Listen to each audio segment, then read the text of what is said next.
നമസ്കാരം, എല്ലാവർക്കും PSC പ്രോയിലേക്ക് സ്വാഗതം. ഇന്ന് നമ്മൾ ഡിസ്കസ് ചെയ്യുന്നത് PSC ബുള്ളറ്റിനിൽ നിന്നുള്ള ക്വസ്റ്റ്യൻസ് ആണ്. ചാനൽ ആദ്യമായിട്ട് കാണുന്നവരാണെങ്കിൽ സബ്സ്ക്രൈബ് ചെയ്യാൻ മറക്കരുത്. നമുക്കപ്പോൾ ഇന്നത്തെ ക്ലാസ്സിലോട്ട് കടക്കാം. ഒന്നാമത്തെ ക്വസ്റ്റ്യൻ നോക്കാം. മലബാർ ഇക്കണോമിക് യൂണിയൻ സ്ഥാപിച്ചത് ആരാണ്? ഡോക്ടർ പൽപു ആണ് മലബാർ ഇക്കണോമിക് യൂണിയൻ സ്ഥാപിച്ചത്. മലബാറിൽ ഞാനൊരു യഥാർത്ഥ മനുഷ്യനെ കണ്ടു എന്ന് സ്വാമി വിവേകാനന്ദൻ പറഞ്ഞത് ആരെ ഉദ്ദേശിച്ചാണ്? ചട്ടമ്പി സ്വാമികളാണ്. ചട്ടമ്പി സ്വാമികളെ കുറിച്ചിട്ടാണ് സ്വാമി വിവേകാനന്ദൻ ഇങ്ങനെ പറഞ്ഞത്. മലബാറിൽ ഞാനൊരു യഥാർത്ഥ മനുഷ്യനെ കണ്ടു എന്ന് ചട്ടമ്പി സ്വാമികളെ കുറിച്ചിട്ട് സ്വാമി വിവേകാനന്ദൻ പറഞ്ഞ വാക്കുകളാണ്.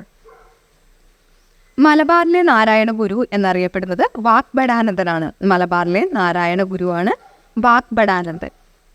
മലയാളത്തിലെ ആദ്യ റിയലിസ്റ്റിക് ചിത്രമാണ് news paper boy. News paper boy എന്നതാണ് മലയാളത്തിലെ ആദ്യത്തെ റിയലിസ്റ്റിക് ചിത്രം. അപ്പോൾ മലബാർ ഇക്കണോമിക് യൂണിയൻ സ്ഥാപിച്ചത് ഡോക്ടർ പൽപു ആണ്. ചട്ടമ്പി സ്വാമികളെ കുറിച്ച് വിവേകാനന്ദൻ പറഞ്ഞത് മലബാറിൽ ഞാനൊരു യഥാർത്ഥ മനുഷ്യനെ കണ്ടു എന്നാണ്. മലബാറിലെ നാരായണ ഗുരുവാണ് വാഗ്ഭടാനന്ദൻ. മലയാളത്തിലെ ആദ്യത്തെ റിയലിസ്റ്റിക് ചിത്രമാണ് ന്യൂസ് പേപ്പർ ബോയ്.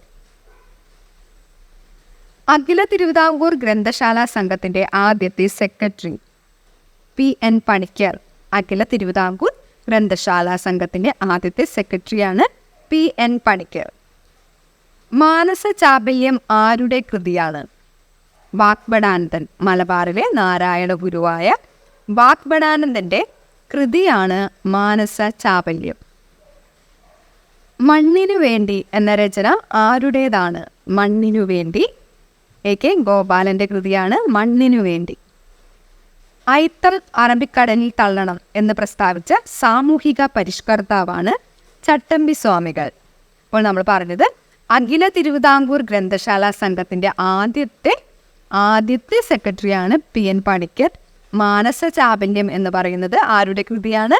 വാഗ്ഭടാനന്ദൻ്റെ കൃതിയാണ്. മണ്ണിനു വേണ്ടി എന്ന രചന ആരുടേതാണ്? A.K. ഗോപാലൻ്റെയാണ്. ഐത്തം അറബിക്കടലിൽ തള്ളണം എന്ന് പ്രസ്താവിച്ച സാമൂഹിക പരിഷ്കർത്താവാണ് ചട്ടമ്പി സ്വാമികൾ. മനുഷ്യ അവബോധത്തെ സംബന്ധിച്ച ഉപന്യാസം എന്ന പുസ്തകം രചിച്ചത് ജോൺ ലോക്കാണ്. മനുഷ്യ അവബോധത്തെ സംബന്ധിച്ച ഉപന്യാസം എന്ന പുസ്തകം രചിച്ചത് ജോൺ ലോക്ക്. അയ്യൻകാളി ശ്രീമൂലം പ്രജാസഭയിൽ അംഗമായ വർഷമാണ് 1911. 1911. അയ്യൻകാളി ശ്രീമൂലം പ്രജാസഭയിൽ അംഗമായ വർഷം 1911 1911. അയ്യാവഴി എന്ന ആത്മീയ പാതയുടെ ഉപജ്ഞാതാവാണ് വൈകുണ്ഠസ്വാമികൾ.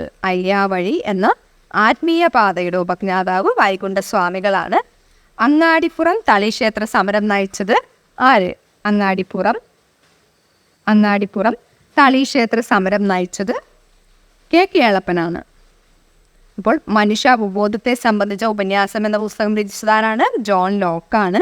അയ്യൻകാളി ശ്രീമൂലം പ്രജാസഭയിൽ അംഗമായ വർഷം 1911 1911. അയ്യാവഴി എന്ന ആത്മീയ പാതയുടെ ഉപജ്ഞാതാവ് വൈകുണ്ഠസ്വാമികളാണ്. അങ്ങാടിപ്പുറം തളിക്ഷേത്ര സമരം നയിച്ചത് K. കേളപ്പനാണ്. 1999 ശ്രീനാരായണ ഗുരുവിന് നൂറ്റാണ്ടിൻ്റെ മലയാളി എന്ന വിശേഷണം നൽകിയ പത്രം. അപ്പോൾ 1999 ശ്രീനാരായണ ഗുരുവിന് നൂറ്റാണ്ടിൻ്റെ മലയാളി എന്ന വിശേഷണം നൽകിയ പത്രമാണ് മലയാള മനോരമ. അനുകമ്പാ ദശകം രചിച്ചത് ശ്രീനാരായണ ഗുരുവാണ്. അനുകമ്പാ ദശകം ശ്രീനാരായണ ഗുരുവിൻ്റെയാണ്. ദൈവദശകം ആരുടെയാണ്? ശ്രീനാരായണ ഗുരുവിൻ്റെയാണ്. അതുപോലെ അനുകമ്പാ ദശകം ശ്രീനാരായണ ഗുരുവിൻ്റെ രചനയാണ്. അർദ്ധനാരീശ്വര സ്തോത്രം രചിച്ചത് ആര്? അർദ്ധനാരീശ്വര സ്തോത്രം രചിച്ചത് ശ്രീനാരായണ ഗുരുവാണ്. മാപ്പിള കലാപവുമായി ബന്ധപ്പെട്ട മലബാർ കളക്ടറാണ് H.V. കൊനോലിയാണ് മാപ്പിള കലാപവുമായി ബന്ധപ്പെട്ട മലബാറിലെ കളക്ടർ. അപ്പോൾ നമ്മളിപ്പോൾ പറഞ്ഞു അനുകമ്പ ദശകം, അതുപോലെ അർദ്ധനാരീശ്വര സ്തോത്രമൊക്കെ രചിച്ചത് ആരാണ്? ശ്രീനാരായണ ഗുരുവാണ്. ശ്രീനാരായണ ഗുരുവിനെ നൂറ്റാണ്ടിൻ്റെ മലയാളി എന്ന വിശേഷണം നൽകിയ പത്രമാണ് മലയാള മനോരമ. അടുത്ത ക്വസ്റ്റ്യൻ. മുനിചെറ്റിയ പഞ്ചകത്തിൻ്റെ കർത്താവാണ് ശ്രീനാരായണ ഗുരു. മുണ്ടക്കയം ലഹളയ്ക്ക് നേതൃത്വം നൽകിയത് പൊയ്കയിൽ യോഹന്നാനാണ്. മുണ്ടക്കയം ലഹള പൊയ്കയിൽ യോഹന്നാനാണ് അതിന് നേതൃത്വം നൽകിയ വ്യക്തി. മുക്കുത്തി സമരവുമായി ബന്ധപ്പെട്ട സാമൂഹിക പരിഷ്കർത്താവാണ് ആറാട്ടുപുഴ വേലായുധ പണിക്കർ. മുക്കുത്തി സമരവുമായി ബന്ധപ്പെട്ട് സാമൂഹിക പരിഷ്കർത്താവ് ആറാട്ടുപുഴ വേലായുധ പണിക്കരാണ്. മൃത്യുഞ്ജയം എന്ന നാടകം രചിച്ച നവോത്ഥാന നായകനാണ് കുമാരനാശാൻ. മൃത്യുഞ്ജയം എന്ന നാടകം രചിച്ച നവോത്ഥാന നായകൻ കുമാരനാശാനാണ്. മൃത്യുഞ്ജയം കാവ്യഗീതം എന്ന പേരിൽ കുമാരനാശാനെ കുറിച്ച് പുസ്തകം രചിച്ചത് MK സാനു ആണ്. അപ്പോൾ മൃത്യുഞ്ജയം കാവ്യഗീതം എന്ന പേരിൽ കുമാരനാശാനെ കുറിച്ചിട്ട് പുസ്തകം രചിച്ചത് MK സാനു ആണ്.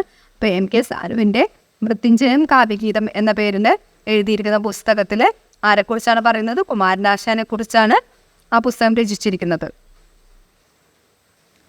അദ്വൈത പഞ്ചരം. അദ്വൈത പഞ്ചരം ചട്ടമ്പി സ്വാമികളുടെ കൃതിയാണ് അദ്വൈത പഞ്ചരം എന്ന് പറയുന്നത്.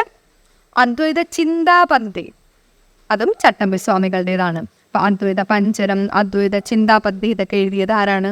ചട്ടമ്പി സ്വാമികളാണ്. അദ്വൈത ദീപിക രചിച്ചത് ശ്രീനാരായണ ഗുരുവാണ്. മാറിപ്പോകരുത്. അദ്വൈത ദീപിക ശ്രീനാരായണ ഗുരുവിൻ്റെയാണ്. ആരുടെ ആദ്യ കൃതിയാണ് ഗജേന്ദ്രമോക്ഷം വഞ്ചിപ്പാട്ട്? ചോദിച്ചിട്ടുണ്ട് അല്ലെ. ആരുടെ ആദ്യ കൃതിയാണ് ഗജേന്ദ്രമോക്ഷം വഞ്ചിപ്പാട്ട്? ശ്രീനാരായണ ഗുരുവിൻ്റെ ആദ്യ കൃതി ഏതാണെന്ന് ചോദിക്കാം അല്ലെ. ഗജേന്ദ്രമോക്ഷം വഞ്ചിപ്പാട്ടാണ് ശ്രീനാരായണ ഗുരുവിൻ്റെ ആദ്യ കൃതി. അദ്ദേഹം ഒരു ഗരുഡൻ ആണെങ്കിൽ ഞാൻ ഒരു കൊതുകാണ്, അതാണ് ഞങ്ങൾ തമ്മിലുള്ള വ്യത്യാസം. ആരെ ഉദ്ദേശിച്ചാണ് ചട്ടമ്പി സ്വാമികൾ ഇപ്രകാരം പറഞ്ഞത്? ആരെയാണ്? സ്വാമി വിവേകാനന്ദനെ അല്ലേ. ഇപ്പോൾ സ്വാമി വിവേകാനന്ദനും ചട്ടമ്പി സ്വാമികളും തമ്മിൽ കണ്ടുമുട്ടി അല്ലേ. ഇപ്പോൾ സ്വാമി വിവേകാനന്ദൻ എന്ത് പറഞ്ഞു? ഞാനൊരു പച്ചയായ മനുഷ്യനെ, മലബാറിൽ ഞാനൊരു പച്ചയായ മനുഷ്യനെ കണ്ടു എന്ന് പറഞ്ഞത് സ്വാമി വിവേകാനന്ദൻ പറഞ്ഞത് ചട്ടമ്പി സ്വാമികളെ കുറിച്ചിട്ടാണ്. അപ്പോൾ ചട്ടമ്പി സ്വാമികൾ തിരിച്ചെന്താ പറഞ്ഞത്? അദ്ദേഹം ഒരു ഗരുഡനാണെങ്കിൽ ഞാനൊരു കൊതുക് ആണ് എന്നാണ് ചട്ടമ്പി സ്വാമികൾ വിവേകാനന്ദനെ കുറിച്ചിട്ട് പറഞ്ഞത്. ആലീസ് ഇൻ വണ്ടർലാൻഡ് രചിച്ചത് ആരാണ്? ലൂയി കരോളാണ്. ആലീസ് ഇൻ വണ്ടർലാൻഡ് എന്ന കൃതിയുടെ കർത്താവാണ് ലൂയി കരോള്. EMS മന്ത്രിസഭയുടെ കാലത്ത് നിയമസഭയിൽ ഭൂപരിഷ്കരണം ബില്ല് കൊണ്ടുവന്ന റവന്യൂ മന്ത്രി ആരാണ്? EMS മന്ത്രിസഭയുടെ കാലത്ത് നിയമസഭയിൽ ഭൂപരിഷ്കരണ ബില്ല് കൊണ്ടുവന്ന റവന്യൂ മന്ത്രിയായിരുന്നു KR ഗൗരിയമ്മ. ഇമ്പോർട്ടൻ്റ് ആണ്. ഭൂപരിഷ്കരണ ബില്ല് കൊണ്ടുവന്നത് KR ഗൗരിയമ്മയായിരുന്നു. ഗൗരിയമ്മ റവന്യൂ മന്ത്രിയായിരുന്നു. EMS മന്ത്രിസഭയിലെ കാലത്ത് ഭൂപരിഷ്കരണ ബില്ല് കൊണ്ടുവന്ന റവന്യൂ മന്ത്രിയാണ് KR ഗൗരിയമ്മ. ഇന്ത്യൻ യൂണിയൻ്റെ എക്സിക്യൂട്ടീവ് തലവൻ എന്ന് പറയുന്നത് പ്രസിഡന്റ് ആണ്. ഇന്ത്യൻ യൂണിയൻ്റെ എക്സിക്യൂട്ടീവ് തലവനാണ് പ്രസിഡന്റ്. ഇന്ത്യൻ യൂണിയൻ്റെ ഏത് ഭാഗമാണ് ബേ ഐലൻഡ്സ് എന്ന് അറിയപ്പെടുന്നത്? അപ്പോൾ ഇന്ത്യൻ യൂണിയൻ്റെ ഏത് ഭാഗമാണ് ബേ ഐലൻഡ് അല്ലെങ്കിൽ ബേ ഐലൻഡ്സ് എന്നറിയപ്പെടുന്ന ഭാഗമാണ് ആൻഡമാൻ നിക്കോബാർ ആണ് ബേ ഐലൻഡ്സ് എന്ന് അറിയപ്പെടുന്നത്. ഇന്ത്യൻ ആണവോർജ കമ്മീഷന്റെ ആദ്യത്തെ അധ്യക്ഷൻ ആരാണ്? ഹോമി ജെ ബാബ അല്ലേ. ഹോമി ജെ ബാബയാണ് ഇന്ത്യൻ ആണവോർജ കമ്മീഷന്റെ ആദ്യത്തെ അധ്യക്ഷൻ. അദ്ദേഹത്തിന്റെ മുഴുവൻ പേരൊന്ന് ഓർത്ത് വയ്ക്കുക. ഹോമി ജഹാംഗീർ ബാബ എന്നാണ് അദ്ദേഹത്തിന്റെ മുഴുവൻ പേര് കേട്ടോ. Homi J Bhabha. Indian Institute of Advanced Studies എവിടെയാണ്? ഷിംലയിലാണ്. Indian Institute of Advanced Studies സ്ഥിതി ചെയ്യുന്നത് ഷിംലയിലാണ്. രാജ്യസ്നേഹികളുടെ രാജകുമാരൻ എന്ന് ആരെയാണ് ഗാന്ധിജി വിശേഷിപ്പിച്ചത്? രാജ്യസ്നേഹികളുടെ രാജകുമാരനാണ് ആര്? സുഭാഷ് ചന്ദ്രബോസ്. അപ്പോൾ സുഭാഷ് ചന്ദ്രബോസിനെ രാജ്യസ്നേഹികളുടെ രാജകുമാരൻ എന്ന് വിശേഷിപ്പിച്ചത് ആരാണ്? ഗാന്ധിജിയാണ്. ഇന്ത്യയിൽ ജനതാ പാർട്ടി അധികാരത്തിലേറിയ വർഷമാണ് 1977. 1977 ഇന്ത്യയിലെ ജനതാ പാർട്ടി അധികാരത്തിലേറുന്നത്. ഇന്ത്യയിലെ ആദ്യത്തെ ഇന്റർനെറ്റ് പത്രമാണ്, ഇത് ചോദിച്ചിട്ടുള്ള ക്വസ്റ്റ്യനാണ്. ഇന്ത്യയിലെ ആദ്യത്തെ ഇന്റർനെറ്റ് പത്രമാണ് ഫിനാൻഷ്യൽ എക്സ്പ്രസ്. ഫിനാൻഷ്യൽ എക്സ്പ്രസ് ആണ് ഇന്ത്യയിലെ ആദ്യത്തെ ഇന്റർനെറ്റ് പത്രം, ഫിനാൻഷ്യൽ എക്സ്പ്രസ്. ഇന്ത്യയിലെ ആദ്യത്തെ ഇലക്ട്രിക് കാറാണ് റേവ. അപ്പം റേവയാണ് ഇന്ത്യയിലെ ആദ്യത്തെ ഇലക്ട്രിക് കാർ എന്ന് പറയുന്നത് റേവയാണ്. ഇന്ത്യയിലെ ഹൈക്കോടതികളിൽ ഏറ്റവും കൂടുതൽ ജഡ്ജിമാരുള്ളത് എവിടെയാണ്? അലഹബാദിലാണ്. അലഹബാദ് ഹൈക്കോടതിയിലാണ് ഇന്ത്യയിലെ ഹൈക്കോടതികളിൽ വെച്ചിട്ട് ഏറ്റവും കൂടുതൽ ജഡ്ജിമാരുള്ളത് അലഹബാദ് കോടതിയിലാണ്. രാകേഷ് ശർമ്മ ബഹിരാകാശത്ത് പോയ വർഷമാണ് 1984. രാകേഷ് ശർമ്മ ബഹിരാകാശത്ത് പോയ വർഷം 1984. ഉണ്ണായി വാര്യർ സ്മാരക നിലയം എവിടെയാണ് സ്ഥിതി ചെയ്യുന്നത്? ഇരിങ്ങാലക്കുടയിലാണ് ഉണ്ണായി വാര്യർ സ്മാരക നിലയം സ്ഥിതി ചെയ്യുന്നത്. തൃശ്ശൂർ ഇരിങ്ങാലക്കുടയിലാണ്. AK ഗോപാലന്റെ പട്ടിണി ജാഥയിൽ പങ്കെടുത്ത അനുയായികൾ. അപ്പോൾ AK ഗോപാലൻ്റെയാണ് എന്ത് പട്ടിണി ജാഥ. പട്ടിണി ജാഥയ്ക്ക് നേതൃത്വം നൽകിയത് AK ഗോപാലനാണ്. അദ്ദേഹത്തിന്റെ പട്ടിണി ജാഥയിൽ പങ്കെടുത്ത അനുയായികളുടെ എണ്ണമാണ് 32. ഏറ്റവും പഴക്കമുള്ള വിവരാവകാശ നിയമ സംവിധാനം നിലവിലുള്ള രാജ്യമാണ് സ്വീഡൻ. ഏറ്റവും പഴക്കമുള്ള വിവരാവകാശ നിയമ സംവിധാനം നിലവിലുള്ള രാജ്യം സ്വീഡനാണ്. ഏറ്റവും മധുരമുള്ള രാസവസ്തുവാണ് സാക്കറിൻ. സാക്കറിനാണ് കൃത്രിമ പഞ്ചസാര അല്ലെ. ഏറ്റവും മധുരമുള്ള രാസവസ്തു സാക്കറിനാണ്. ഏത് രാജ്യത്തിന്റെ പാർലമെന്റാണ് റിക്സ്ഡാഗ് എന്നറിയപ്പെടുന്നത്? റിക്സ്ഡാഗ് എന്നറിയപ്പെടുന്നത് ഏത് രാജ്യത്തിന്റെ പാർലമെന്റാണ്? സ്വീഡന്റെ പാർലമെന്റ് അറിയപ്പെടുന്നതാണ് റിക്സ്ഡാഗ്. ഏത് രാജ്യത്തിന്റെ ഏഷ്യൻ ഭാഗമാണ് ഏഷ്യ മൈനർ അഥവാ അനറ്റോളിയ എന്നറിയപ്പെടുന്നത്? അപ്പോൾ ഏത് രാജ്യത്തിന്റെ ഏഷ്യൻ ഭാഗമാണ് ഏഷ്യ മൈനർ അഥവാ അനറ്റോളിയ എന്നറിയപ്പെടുന്നത് ഏത് രാജ്യത്തിന്റെ ഭാഗമാണ്?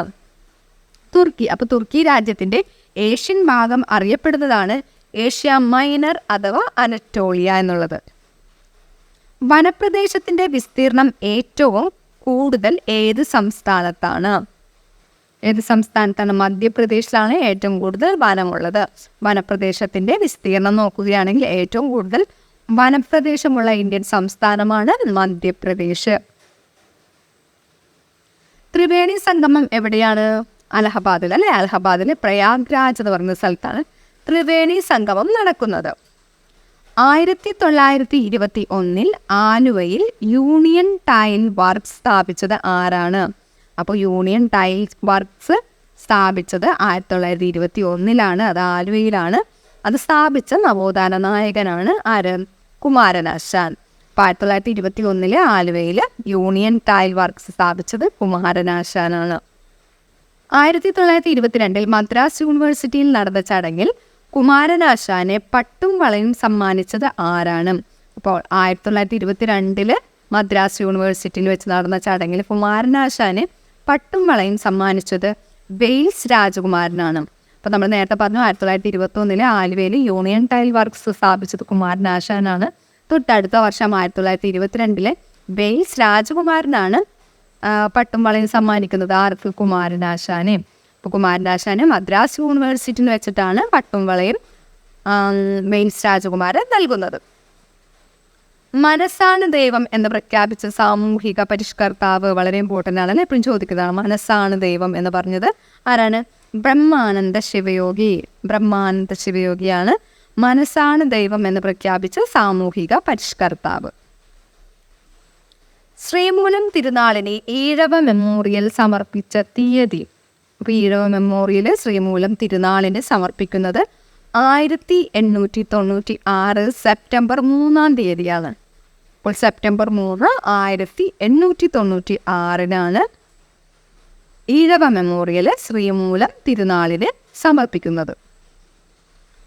ശ്രീരാമകൃഷ്ണ മിഷന്റെ അധ്യക്ഷനായ ആദ്യത്തെ മലയാളിയാണ് സ്വാമി രംഗനാഥാനന്ദ.